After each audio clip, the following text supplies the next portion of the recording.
চীনের সাহায্য ছাড়া যুক্তরাষ্ট্রের কথায় এই মানবিক তথাকথিত মানবিক করিডোর করা হয়, করিডোর করে চীনের স্বার্থের বিরুদ্ধে কাজ করা হয়, আমরা কিন্তু বাংলাদেশকে হত্যা করে ফেললাম। বাংলাদেশের জন্য সুইসাইডের সমপরিমাণ কাজ হবে।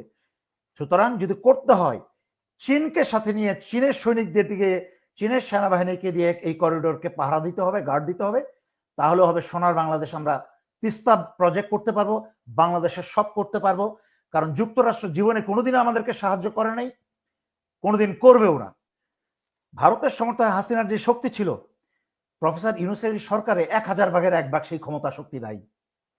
কারণ ভারত যার পার্শ্ববর্তী দেশ, প্রতিবেশী দেশ, তার তো আর কোনো শত্রুর প্রয়োজন হয় না।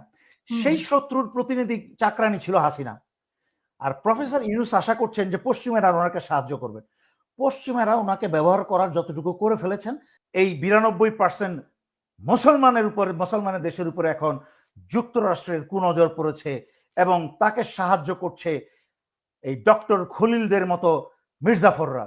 আমরা কোনো মূল্যের বিনিময়ে তা হতে দিব না। হাসিনাকে প্রতিহত করেছি, প্রয়োজনে এই সরকারের বিরুদ্ধে যদি লাইনে না আসে, এই সরকারের বিরুদ্ধেও হবে চরম এবং কঠোর আন্দোলন। এবং ইউনূস সরকার 3 দিন টিকতে পারবে না।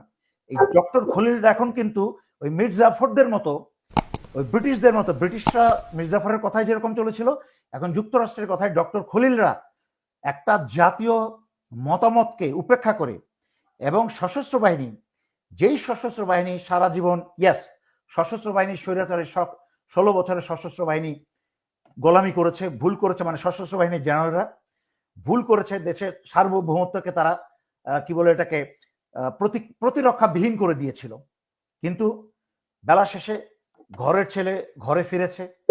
আমাদের সশস্ত্র বাহিনী ছাড়া বাংলাদেশের স্বাধীনতা সার্বভৌমত্ব রক্ষার প্রথম সারির আর কোনো বাহিনী নাই। তাই তাদেরকে সংস্কার করে তাদেরকে কাজে লাগাতে হবে। যারা বদমাশ তাদেরকে জেল জরিমানা, ফাঁসি যা দিতে হবে। কিন্তু সমগ্র সশস্ত্র বাহিনীর বিরুদ্ধে একটা ষড়যন্ত্র, একটা জাতিকে দাঁড় করিয়ে দেওয়া একটা দেশদ্রোহিতার সমপরিমাণ অপরাধ। সুতরাং যারাই সশস্ত্র বাহিনীকে কলঙ্কিত করতে চাচ্ছে এই ডক্টর খলিলের কথায় বা করিডোরের কথায়, আমি তাদেরকে বলবো আজকে আমার ভিডিওর কথাগুলো মনোযোগ দিয়ে শুনে আরো 10 বার চিন্তা করুন আমি কি বলছি। কোনো কারোর পক্ষে কথা বলছি না, আমি বলছি দেশের স্বার্থের কথা।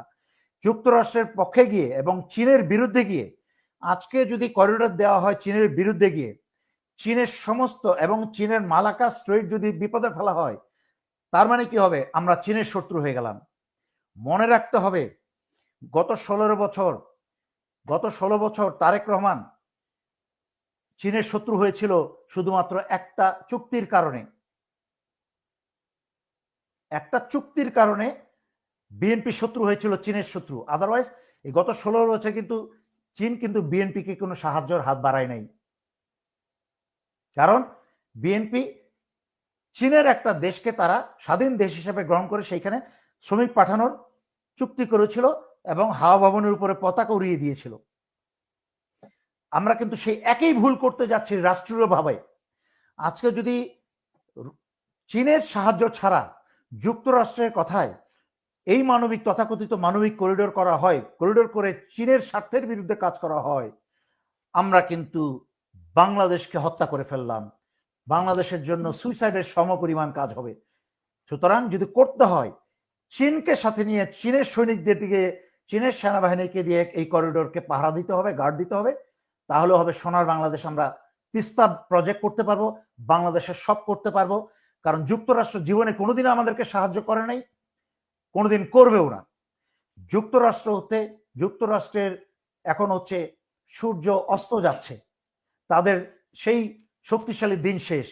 এই যে বাংলাদেশকেও কিন্তু ট্যারিফ দিতে, বাংলাদেশের মতো এত বিপদে পড়া দেশ 16 বছরে স্বৈরাচারী শেখ হাসিনার, সেই দেশের অর্থনীতির উপরে বা কি বলে রপ্তানি আমদানির উপরে যুক্তরাষ্ট্র ট্যারিফ প্রয়োগ করতে কি একটু মাত্র মায়া দয়া করেছে? করে নাই। তাহলে তাদের প্রতি কেন মায়া দয়া থাকবে? এখন আসেন, পতনের আগে যেহেতু সারা পৃথিবীর থেকে বিচ্ছিন্ন হয়ে যাচ্ছে, যুক্তরাষ্ট্র এখন যাচ্ছে মিডল ইস্টে। এই ট্রাম্প মিডল ইস্টের সমস্ত ওই ইমানহীন বদমাইশগুলোর কাছে যাচ্ছে, গিয়ে বিলিয়নস এন্ড বিলিয়নস অফ ডলারের অস্ত্র বিক্রি করছে, কারণ তাদের অস্ত্র কেনা এই পাকিস্তানের সাথে ভারতের এই বর্ডার যুদ্ধে প্রমাণিত হয়েছে যে চাইনিজ কি বলে ফাইটার এয়ারক্রাফটের ক্ষমতা কত বেশি, যার ফলে এই শেষ বেলার মতো খয়রাতি করে করে ট্রাম্প মিডল ইস্টের বিভিন্ন দেশে গিয়ে তাদের অস্ত্রশস্ত্র বিক্রি করে আসছে। কারণ অন্যান্য দেশ যুক্তরাষ্ট্রের অস্ত্রশস্ত্র কেনা বন্ধ করে দিয়েছে ইতিমধ্যে, তাদের আকাল পড়ে গেছে, এগুলা বুঝতে হবে। আর যখন যুক্তরাষ্ট্রের মরণ বেলা, তাদের অর্থনীতিতে মরণ বেলা, তখন এই ডক্টর খলিলের মতো লোকরা, ডক্টর ইউনুসের মতো যুক্তরাষ্ট্রের মাইক্রো ক্রেডিটের নোবেল পাওয়া লোকরা এখন যুক্তরাষ্ট্রের গোলামি করতে শুরু করেছে দেশের স্বার্থকে জলাঞ্জলি দিয়ে। এখন অনেকেই বলছে যে এটা উনি ক্ষমতাকে দীর্ঘায়িত করার জন্য উনি এই কাজ করছেন। আবার কয়েক মাস আগে মানে ফেব্রুয়ারি মাসের বিডিআর দিবসে, যেটা বিডিআর হত্যা দিবসে যেটা বলছিলেন ওয়াকারুজ্জামান, সেখানে উনি যে সার্বভৌমত্বের হুমকির কথা বলছেন, যে যত দীর্ঘায়িত নির্বাচন হবে, মানে মানে 6 মাসে এরকম একটা কথা উনি বলেছিলেন যে রাষ্ট্র এবং সার্বভৌমত্ব হুমকির মুখে। উনি কি এইসব হুমকির কথাই উনি ইঙ্গিত করেছেন কিনা তখন? না, প্রথম কথা হচ্ছে ডক্টর ইউনূস যতই চেষ্টা করুন না কেন, একটা নির্দিষ্ট সময়ের মানুষের হয় কি, বাংলাদেশের মানুষকে তো গত এত বছর ধরে উৎসাহিত করতে করতে যে কোনো দেশ আপনাদেরকে স্বাধীনতা দিবে না, মুক্ত করবে না, আপনাদেরকেই আপনাদের দেশকে স্বাধীন করতে হবে, রাস্তা নামতে হবে, রক্ত দিতে হবে, তাহলে স্বাধীনতা পাবেন। যা গত বছর জুলাই আগস্টে আল্লাহর রহমতে হয়েছে। 16 বছর পরে আমার কথা কানে গেছে, আমাদের অনেকের কথা কানে গেছে, তো এবং অনুপ্রাণিত হয়েছে, মানুষ যা করার প্রয়োজন তা করেছে। বুঝতে হবে 16 বছর লেগেছে স্বৈরাচারী শেখ হাসিনাকে উৎখাত করতে, কিন্তু বাংলাদেশের জনগণ, এই প্রজন্ম তথা বাংলাদেশের জনগণ, শুধু প্রজন্ম বললে হবে না, এই প্রজন্মের যারা মা বাবা, তারা কিন্তু সেই প্রজন্মের মা বাবা, সেই প্রজন্মের মা বাবা কিন্তু এই প্রজন্মের ছেলেপেলেদেরকে রাস্তায় নামতে দিয়েছে। এই প্রজন্মের মা বাবা, মনে আছে নিরাপদ সড়ক চাই আন্দোলন? মনে আছে? নিরাপদ সড়ক, তারও বহু বছর আগে থেকে আমি কিন্তু এই হাসিনার বিরুদ্ধে আমি কি বলে মিডিয়া যুদ্ধে নেমেছিলাম। নিরাপদ সড়ক আন্দোলন কিন্তু তখন মা বাবা নামতে দেন এই সন্তানদেরকে, যার ফলে সেই আন্দোলন কিন্তু সফল হয় নাই। তার পরবর্তীতে বিশ্ববিদ্যালয়ের শিক্ষার্থীদের যে কোটা একটা আন্দোলন হয়েছিল, সেটাও কিন্তু সফলতার মুখ দেখা নাই, কারণ সেখানেও কিন্তু মা বাবা সন্তানদেরকে মানে উৎসাহ নিয়ে পার্টিসিপেট করতে দেন নাই। কিন্তু আমরা জুলাই আগস্টের আন্দোলনে কি দেখেছি? মা বাবা চিন্তা করেছে ঘরে বসে অসহায়ের মতো মরার চেয়ে সন্তানকে নিয়ে একসাথে রাস্তায় নেমে যাই। রাস্তায় কিন্তু মা বাবাও নেমেছিল, হ্যাঁ, সন্তান নিয়ে মা বাবা নেমেছিল, সেই জন্য কিন্তু সফলতা এসেছে। মা বাবা ছেলের মাথায় হাত দিয়ে বলেছে, বাবা তুই এগিয়ে যা, সফলতা এসেছে। উৎসর্গ করা মানে সন্তান উৎসর্গ করে দিয়েছে, সফলতা দিয়েছে। সুতরাং যারা আজকাল খালি বলি নতুন প্রজন্ম করেছে, নতুন প্রজন্ম করেছে, দিস ইজ বুলশিট। নতুন প্রজন্ম পুরনো প্রজন্মের আশীর্বাদেই নতুন প্রজন্ম করেছে, তার মা বাবাকে, মুরব্বীদেরকে সাথে নিয়ে। সুতরাং এই প্রজন্ম এবং এই বাংলাদেশিরা জেনে গেছে কিভাবে স্বৈরাচার উৎখাত করতে হয়। সুতরাং প্রফেসর ইউনূস যদি ক্ষমতা দীর্ঘায়িত করতে চায় বিভিন্ন টাল বাহানায়, জনতার ধৈর্যর কখন আঘাত করতে হয় জনতা শিখে গেছে। হাসিনার যে শক্তি ছিল ভারতের সমর্থনে,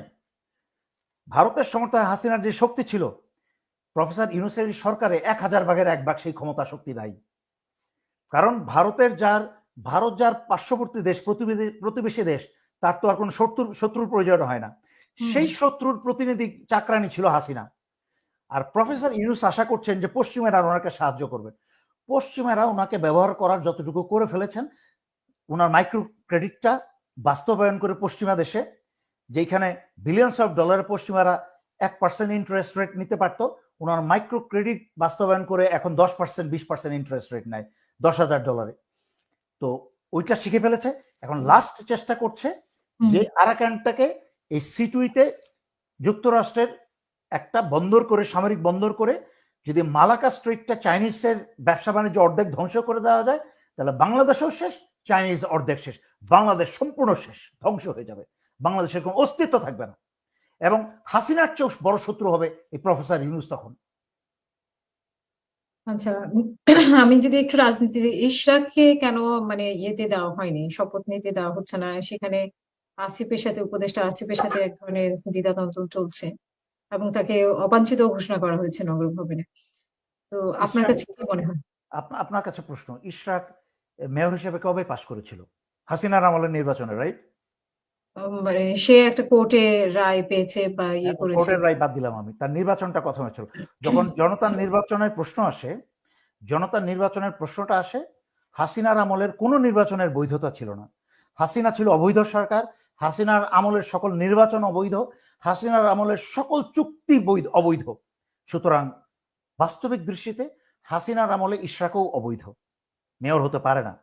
কোর্ট কি রায় দিল, আই এম সরি, একটা অবৈধ জিনিসের উপরে একটা বৈধ রায় দেওয়া যায় না। আমি যতগুলা কথা বলি একদম নির্দলীয় নিঃস্বার্থভাবে কথা বলি, কারো পক্ষ নিয়ে কথা বলি না আমি। যারা জ্ঞানী, যাদের মাথায় আল্লাহ চিন্তা শক্তি দিয়েছে, তারা বুঝতে পারেন আমার কথাগুলা। যারা মূর্খ, যারা হুজুগে, যারা কথায় কথায় লাফায়, তারা বুঝতে পারবে না, তারা গালিগালাজ করবে। বাট যদি ইশরাককে যদি মেয়রের বৈধতার রায় দেওয়া যায়, তাহলে ওই যে বগুড়ার একটা ছেলে আছে না, কি যেন নামটা, বিভিন্ন ফান টান, বিভিন্ন নাটক ফাটক এক সময় মানুষ, হিরো আলম। আচ্ছা, হিরো আলম। তো হিরো আলমও তো ওই ঢাকায় ওই আরাফাতের বিরুদ্ধে সে জয়ী হয়েছিল বা এরকম একটা কিছু। হ্যাঁ, ইশাকের আউট হওয়ার পরে হিরো আলম সুতরাং তাকে করেছে। কেন কোর্টের বৈধতা দিয়ে তাকে কেন উপদেষ্টা হিসেবে বসিয়ে দেওয়া হয় না? কারণ সেই সময় তো এমপি ইলেকশনে সে পাশ করেছিল। হুম। সুতরাং এইসব কথা বলতে গেলে অনেক কথাই বলতে হয়। হাসিনার 16 বছরের আমল সবকিছু অবৈধ, সেখানে ইশরাকও অবৈধ। ওই তার ইশরাক অবৈধ না, ইশরাকের সেই মেয়র হিসাবে পাশ করাটা অবৈধ। সুতরাং অবৈধ একটা ফলাফলের উপর ভিত্তি করে কোর্ট একটা বৈধ রায় দিতে পারে না। ইশাকে লোকেরা তালা মেরে দিয়েছে, তারপরে কি মানে আজকে অনেক ঘটনাই ঘটেছে এই বিষয়টা নিয়ে। ইমরান আহমেদ, আপনার মতামত প্লিজ, 1 মিনিটে শেষ করবেন।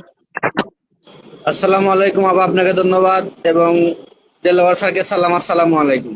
ওয়ালাইকুম সালাম। আমার প্রশ্ন হচ্ছে গিয়া, শেখ হাসিনা ভারতের দালালি করতে করতে আমাদের দেশটার একটা গৃহযুদ্ধের দিকে নিয়ে আসছিল। আমরা সবাই ওর কাছে বন্দী ছিলাম। ওরা আমরা উৎখাত করেছি। এখন ডক্টর ইউনূস স্যার পশ্চিমাদের সাথে মিশে আমাদের দেশটা কি ফিলিস্তিন বানাইতে চাইছেন নাকি উনি? আমরা এটা বুঝতে পারতেছি না।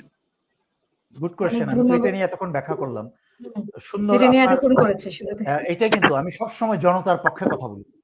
আমি যতদিন প্রয়োজন প্রফেসর ইউনূসের যেই কাজ ভালো সেটার প্রশংসা করেছি, তাদের পাশে দাঁড়িয়েছি। কিন্তু যখন যেই কাজটা ভুল করছে আমি তার বিরুদ্ধে দাঁড়াচ্ছি।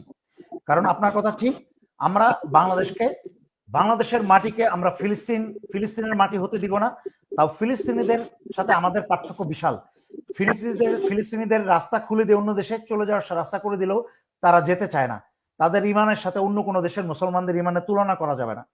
তারা জেরুজালেমকে ফিরে যেতে চায়, তারা পুরো প্যালেস্টাইন ফিরে পেতে চায়। তারা আমরণ সেই যুদ্ধ করেছে এবং করে যাবে। কিন্তু আমাদের প্রশ্ন যখন আসে, আমাদের মাটিকে ব্যবহার করে যেই পশ্চিমারা মুসলমানদের রক্তের বন্যা বয়ে দিয়েছে, মিলিয়ন্স অফ মুসলিম হত্যা করেছে গত 50 বছরে, এই যুক্তরাষ্ট্র দ্বিতীয় বিশ্বযুদ্ধ থেকে মিলিয়ন্স অফ মুসলিম হত্যা করেছে বিভিন্ন দেশে। ইরাক, প্যালেস্টাইন আছে সবার প্রথমে, ইরাক কোথায় নাই, সিরিয়া কোথায় নাই, পশ্চিমারা সমস্ত মুসলিম দেশগুলোকে ধ্বংস করে দিয়েছে। বাংলাদেশের এই 92% মুসলমানের দেশের উপরে এখন যুক্তরাষ্ট্রের কুনজর পড়েছে এবং তাকে সাহায্য করছে এই ডক্টর খলিলদের মতো মির্জাফররা। আমরা কোনো মূল্যের বিনিময়ে তা হতে দিব না। হাসিনাকে প্রতিহত করেছি, প্রয়োজনে এই সরকারের বিরুদ্ধে যদি লাইনে না আসে, এই সরকারের বিরুদ্ধেও হবে চরম এবং কঠোর আন্দোলন। এবং ইউনূস সরকার 3 দিন টিকতে পারবে না, কারণ ইউনূস সরকারের কোনো অবকাঠামো নাই।